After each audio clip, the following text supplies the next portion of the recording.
Airport પર tags નીકળી ગયા એટલે તમે કહો કે એવું કઈ હોય નહીં, ટેગ તો હોય જ ભાઈ, આ બધું તું મને કહે છે. પછી તમે જ્યારે એરપોર્ટ પહોંચો અને ત્યારે તમને ખબર પડે કે ટેગ નથી, એટલે એ ખાલી તમારી સામે જુએ, બોલે તો નહીં બિચારા. હજી આપણા છોકરાઓ ડાયા છે, ગુજરાતીઓના બાળકો હજી ડાયા છે, એટલે કઈ બોલે નહીં બિચારો, જુએ તમારી તરફ કે મેં કીધું તું ને તને. આવા 5 અનુભવ થાય આપણને એ પ્રવાસમાં, એટલે આપણે એને એવું કહીએ કે આ બહુ સારું, તને બહુ ખબર છે ને. નો, સે કે હા યાર, આઈ શુડ હેવ ચેક્ડ. આટલી તમારી નમ્રતા એને નમ્રતા શીખવશે. આજના છોકરાઓમાં બહુ ઈગો છે, કારણ કે આપણે એમને ઈગોથી ટ્રીટ કર્યા છે. સમજણ નથી પડતી, આટલી ખબર નથી પડતી, આમ નથી આવડતું. આટલું નાનું છોકરું હોય ને, એને લઈને મમ્મી તમારે ઘેર આવે, કોકની દીકરી હોય, પુત્રવધુ હોય, ભત્રીજી હોય, નાનકડું બાળક એની સાથે હોય, છોકરું તોફાન કરતું હોય, એટલે તમે એને કહો કે એને વાગશે, તું એને ના પાડ, એટલે કે તો નહીં માને. બાળકને સીધો સિગ્નલ ગયો કે તારે માનવાનું નથી, તું તારે મજા કર. આ મમ્મીની અપ્રુવલ છે કે તું તારે નહીં માનતો. 2 છોકરા રમતા હોય અને મમ્મી એને કે મારતો નહીં હો, એને વિચાર પણ નથી મારવાનો, આ તમે નાખ્યો એના મગજમાં વિચાર કે ઠોક. This is what we are doing with our children. કોઈકને ત્યાં લઈ ગયા હોય અને સરસ થાળી પીરસી હોય, એટલે તરત માં કે લીલું શાક ખાતો જ નથી, હમણાં જમી લીધું હતું એને, પણ તમે એને યાદ કરાવ્યું કે લીલું શાક ખાતો નથી. Begins from here. It's a wonderful experience to raise a child, but raise a child with little more understanding than what we are raised with. Why? અમારા મા બાપે તો આવું કઈ નહોતું કર્યું. અગ્રીડ, નહોતું કર્યું. I understand.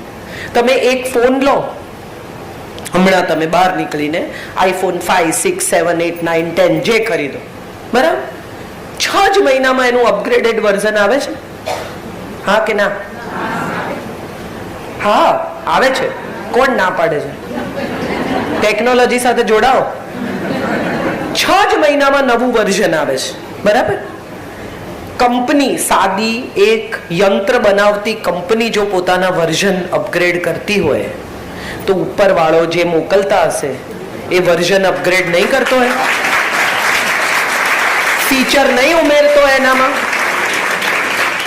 કેટલા ફીચર ઉમેરે દર વખતે. તમે જુઓ, દર નવી પેઢી નવા છોકરા, નવા વિચાર, નવા બિહેવિયર સાથે આવે છે. એક જ ઘરમાં જન્મેલા 3 કે 4 વર્ષના અંતરે 2 બાળકો જન્મ્યા હોય, એ બંને વિપરીત હોય, તદ્દન ભિન્ન એકબીજાથી. તમને એમ થાય કે અમે આવું બધું તો પહેલાના વખતે એક્સપિરિયન્સ જ નથી કર્યું. આ એટલું સ્માર્ટ હોય, પોતાની રીતે બધું ડીલ કરી લે, ખાવા બાવાનું હોય તો તરત ઝૂંટવીને લઈ લે. અને આપણે કે મોટો તો બહુ જ ડાયો હતો. કરેક્ટ, મોટો ડાયો હતો, કારણ કે મોટાએ કોઈ સાથે વહેંચવાનું નહોતું. અને તો ઉદરમાં છે ત્યારથી ખબર છે કે એક ભાગીદાર ઓલરેડી અવેલેબલ છે. આપણે આપણી જગ્યા બનાવવી પડશે,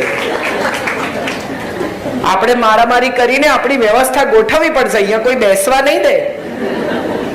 તો આ સ્થિતિમાં જ્યારે તમારા બાળકો છે, અને હવે જ્યારે એ લોકો વધુ ને વધુ કોમ્પિટિટિવ વર્લ્ડમાં એન્ટર કરી રહ્યા છે. હમણાં એક બહુ સરસ જોક મને કોઈકે મોકલ્યો છે કે એક માણસ હતો, એ ગુજરી ગયો. તો એને ભગવાને કહ્યું કે ભાઈ તું, તારા પાપ છે ને બોર્ડર લાઈન પર છે, તો તું નક્કી કર તારે સ્વર્ગમાં જવું છે કે નર્કમાં જવું છે. તો કહ્યું કે અચ્છા, મને બંને બતાવો, આઈ ચૂઝ. તો એને લઈ ગયા નર્કમાં. તો નર્ક તો અવિનાશભાઈ અદ્ભુત જગ્યા.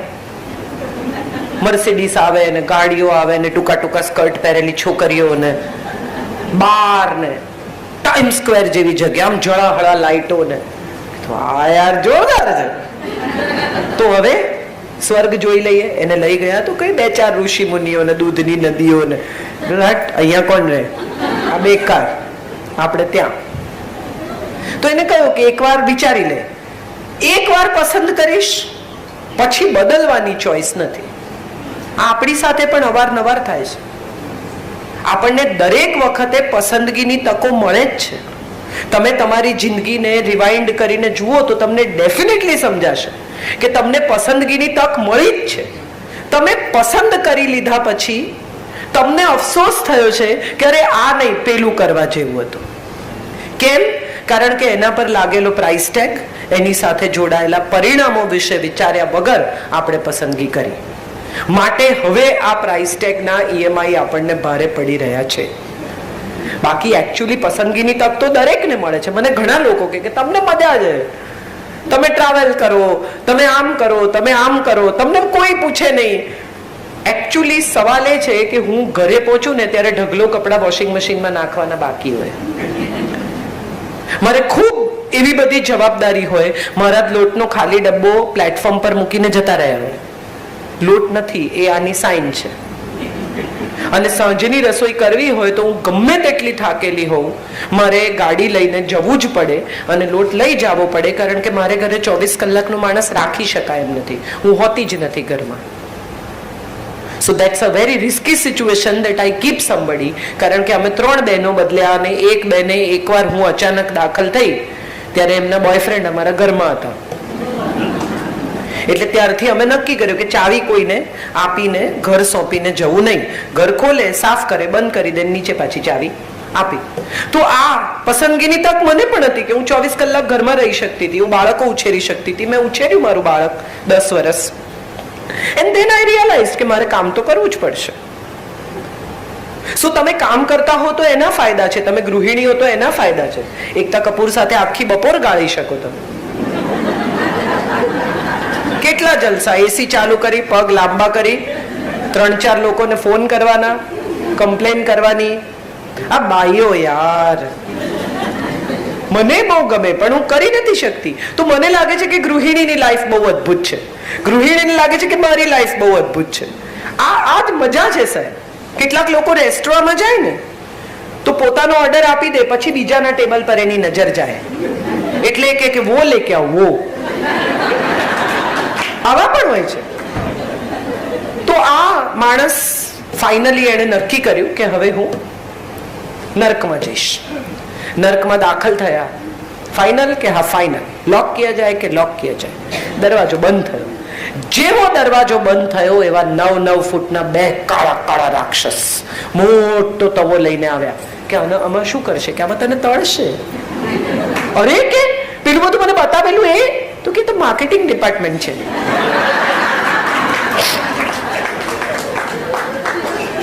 આપણને બધાને સુખ માર્કેટ કરવામાં આવે છે. સુંદર હોવામાં સુખ છે, પાતળા હોવામાં સુખ છે, લીસી ચામડીમાં સુખ છે, વાળ કાળા હોવામાં સુખ છે. પતિ પૂછે કે ઇતના નિખાર કેસે રહેતા હે. મારે આ બધા આટલા બેઠા છે એને ઉપર જે લોકો સાંભળે છે બધાને પૂછવું છે, કોઈ દિવસ તમારા પતિ આવું પૂછ્યું છે? ગમે તેટલો નિખાર હોય તોય પૂછ્યું છે? ઉલટાની મજાની વાત એ છે કે તમે પાર્ટીમાં જવા તૈયાર થયા હો અને તમે પૂછો કે હું કેવી લાગુ છું, કે સારી લાગે છે. એટલે તમે કહો કે હું જાડી થઈ ગઈ છું, એટલે કે ના રે ના. હવે એક ટ્રેપનો સવાલ આવે છે. દરેક પત્ની પૂછે, મેં પણ પૂછ્યું છે, સાચું કોને? આ ટ્રેપ છે. મારે બધા ભાઈઓને કહેવું છે કે આ ટ્રેપમાં આવતા નહીં. એ કહે છે કે સાચું કહો પણ સાચું કહેતા નહીં. કેમ કે જેવા તમે કહેશો કે તું પરણીને આવી એના કરતા તારું 10 કિલો વજન વધી ગયું છે, એટલે તરત કહેશે કે તમને તો પાતળી છોકરીઓ જમે છે ને. તમે પૂછ્યું, એણે કહ્યું. આપણે સત્ય માગીએ છે, પચાવી નથી શકતા. આ આપણો બહુ મોટો પ્રોબ્લેમ છે, બિગેસ્ટ ઇશ્યુ. બાળકને મમ્મી કે બધું કહેવાનું હા મને. પછી એક દિવસ 16-17 વર્ષની દીકરી કે 15-16 વર્ષનો દીકરો ઘેર આવીને કહે કે આજે મેં મિત્રો સાથે સિગરેટ પીધી. એટલે મમ્મી કે તારા બાપા પાન નથી ખાતા, કોઈ દિવસ આપણા ઘરમાં આવું કોઈને વ્યસન જ નથી. આ કોણ જાણે ક્યાંથી તને આવી ટેવ પડી? કોની સાથે પીધી? સારંગ સાથે. હવે સારંગ સાથેની દોસ્તી કટ. આટલા બધા સુધી જવાનું જ નહોતું. તમારે એને એટલું જ કહેવાનું હતું કે પીધી ને, એક્સપિરિયન્સ થઈ ગયો ને દીકરા, ડોન્ટ રિપીટ ધ એક્સપિરિયન્સ. ફરી ના પીતો, નહીં મજા આવે. તારા ફેફસા બગડશે. એને નેટ પર જઈને 4-6 કેન્સરના કેસ બતાવો, ફોટા બતાવો, એને કન્વિન્સ કરો કે આ ન કરાય, આ કર્યા જેવું નથી. એને બદલે આપણે શું કરીએ છીએ? એના સત્યને બદલે એને ભયાનક ખખડાવીએ છીએ. એ બીજી વાર તમારી સાથે સાચું નહીં બોલે, આ નક્કી. છોકરીને આપણે કહીએ તાર બધા મિત્રોને ઘરે લઈ આવવાના, પછી એનો મિત્ર આવે આમ બધા ટેટુ કરેલો લાંબા વાળ વાળો, કે આવો આવા છોકરાઓ સાથે રખડાય નહીં. બાહ્ય દેખાવથી નક્કી કરો છો કે છોકરો કેવો છે? તમે જાણો છો એને? ઓળખો તો ખરા. આપણે બાહ્ય દેખાવથી નિર્ણય કરતા થઈ ગયા છીએ, માટે આપણા બાળકો પણ બાહ્ય દેખાવથી હા અને નાનો નિર્ણય કરતા થયા છે. આપણે એમને એ તક જ ન આપી કે ભીતર ઉતરો, માણસને ઓળખો. આપણે નથી કરતા, માટે એ નથી કરતા. પસંદગી મેળામાં માં પણ ઇન્ફ્લુઅન્સ કરે દીકરીના ચોઇસને. હેન્ડસમ છે તો દાઉદ પણ આમ હેન્ડસમ છે, કાઢી નાખ્યા જેવો નથી. છેલ્લે નથી જોયો, જૂના ફોટા જોયા છે, પણ આમ હાવ કાઢી નાખ્યા લાયક નથી. દેખાડો ચશ્મા પહેરીને સ્માર્ટ છે. તો સવાલ એ છે કે આપણે આપણા સંતાનોને શીખવતા જ નથી કે જોવાથી થાય ને એને તો આકર્ષણ કહેવાય, જાણવાથી થાય એને પ્રેમ કહેવાય. આ ઓળખ આપવાનો આપણને સમય જ નથી. મા બાપ છોકરી માટે ઘર જોવા જાય. એક તો મને આ જોવા જવાની આખી પ્રથા સામે ભયાનક વિરોધ છે. ઘણા લોકો કે અમારી દીકરીને જોવા આવવાના છે, ત્યારે હું હંમેશા કહું કે ટિકિટ રાખજો. 10-10 રૂપિયાની ટિકિટ. છોકરીને જોવે છે ને, ઝૂમાં મૂકી હોય એમ. અને મા બાપ પણ એને વાળ સીધા કરાવી આવે ને, ફેશિયલ કરાવી આવે ને, આમ કરાવી આવે ને. કોઈ દી ન પહેરતી હોય છોકરી બિચારી, એને પંજાબી પહેરાવે. શું કામ? એ એમના ઘરમાં કેવી રહેવાની છે એવી જ રજૂ કરો. ન માર્કેટ કરો તમારા બાળકને. એને પણ બહુ ખરાબ લાગે છે આ આખી માર્કેટિંગની પ્રથા. માણસો આવે, એને જુએ, ખરીદે ન ખરીદે, ભાવતાઓ કરે. શું કરીએ છીએ આપણે આપણા સંતાનો સાથે? અને શું શીખવી રહ્યા છીએ આપણા દીકરાને? હવે છોકરાઓ બહાર કેફેમાં મળવા જાય, નવા છોકરાઓ એ પણ શીખ્યા છે કે ભાઈ અમે ફેમિલી નહીં, અમે બહાર મળીશું. Very good.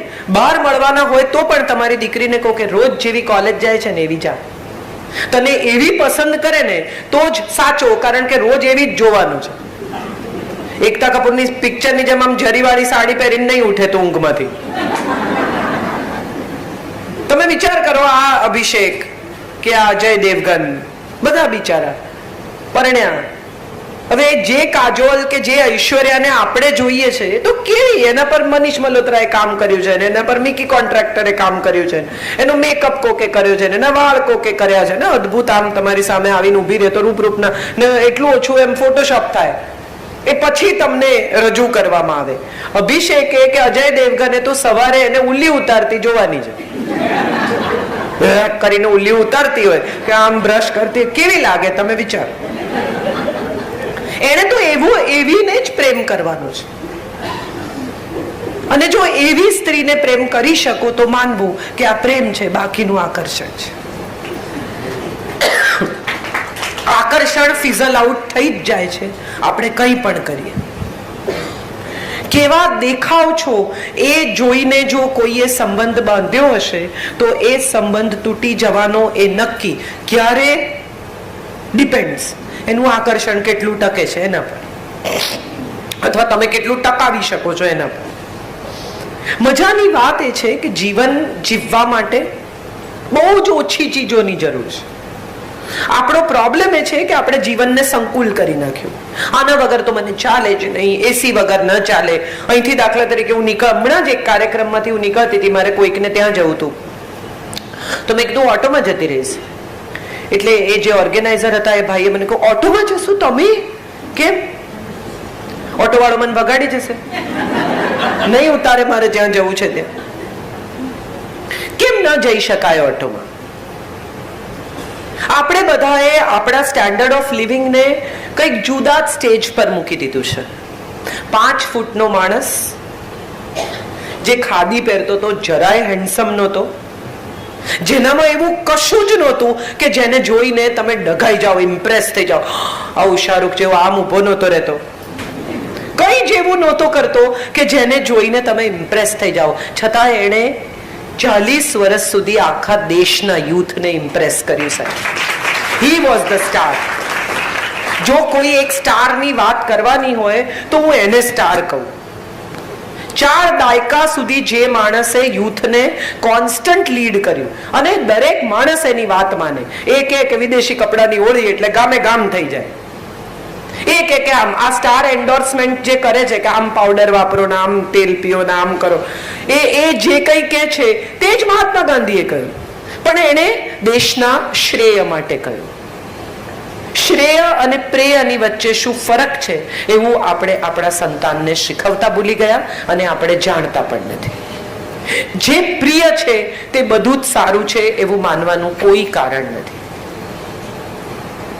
આપણે બધા દ્વારકાની આસપાસની જમીનના લોકો હોઈએ તો કૃષ્ણનો દાખલો બહુ મોટો છે આપણી નજર સામે. તમે વિચારી જુઓ કે અહીંયા 100 મુગટ મૂક્યા હોય, 100 લોકોએ આવીને મહાજને મુગટ મૂક્યા પોતપોતાના.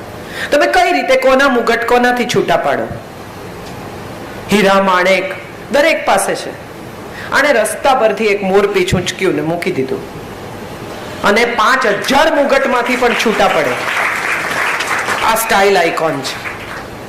સ્ટાઇલ કોને કહેવાય? અને સ્ટાઇલ કહેવાય તમારી પાસે કશું યુનિક હોય, એવું કે જે બીજા પાસે નથી, એનું નામ સ્ટાઇલ છે.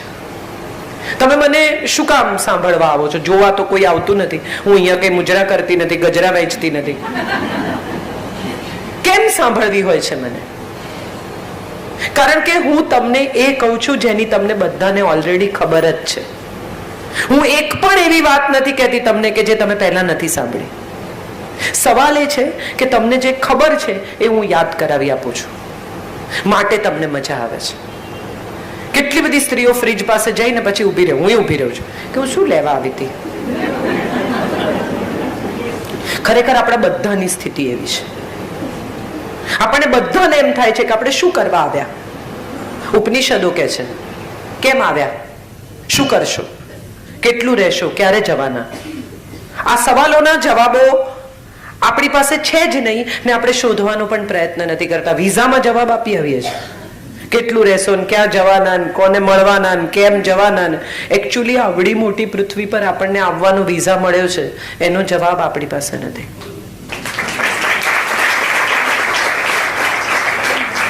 તમે વિચારો, what is a purpose of life? કોઈ વિચારે છે એવું કે મારી જિંદગીનો પર્પઝ શું છે? દાન કરવું? તમારી પાસે વધારાના પૈસા હોય તમે કોઈકને આપી દો. આમે તમે નથી વાપરી શકવાના, બધા તો આપો થોડા. પર્પઝ શું છે? પર્પઝ એ છે કે તમારી આસપાસના લોકો ખુશ રહે.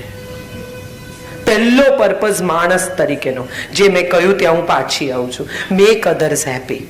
It's a joy of giving, joy of smiling, joy of making others smile, joy of laughing together. તમે વિચારો, કોઈ ગુજરી જાય, કોઈ જાય આપણને છોડીને, તો આપણે શું યાદ કરીએ છીએ? એણે કેટલા પૈસા બેંકમાં મૂક્યા, એ કેટલી પ્રોપર્ટી મૂકી, આપણે એક જ વાત યાદ કરીએ છીએ વ્યક્તિ વિશે કે એણે આપણી સાથે કેવો સમય ગાળ્યો. સ્મૃતિઓ, મેમરીઝ. ખરેખર મેમરીઝ સિવાય કશું જ મૂકીને આપણે જતા જ નથી. પૈસા વાપરી નાખતા આપણા છોકરાને 15 મિનિટ નહીં થાય સાહેબ, કરોડો મૂકીને જાઓ. એ લોકોને આવડે છે કેવી રીતે વાપરવાના. આપણો જીવ નથી ચાલતો, એ લોકોને તો બરાબર આવડે છે. તમે જાવ એની જ રાહ જુએ છે મોટા ભાગના. આ તો તમારો કંટ્રોલ છે. હમણાં એમને કહો કે લે આ 2000 રૂપિયા મને વાપરી બતાવતો, ટેબલ પર બેઠો બેઠો ફોનમાં વાપરી કાઢશે, ઓનલાઈન. ઊભો થઈને બજાર સુધી એ નહીં જાય. વાપરવા એ અઘરી ચીજ જ નથી, ક્યાં વાપરવા એ નક્કી કરવું એ બહુ અઘરી ચીજ છે. હમણાં જ મેં એક દિવસ કહ્યું હતું કે દાન છે ને એ પણ સમજીને કરવું. જે દેખાયું એને, જે માગવા આવ્યું એને આપી દેવાથી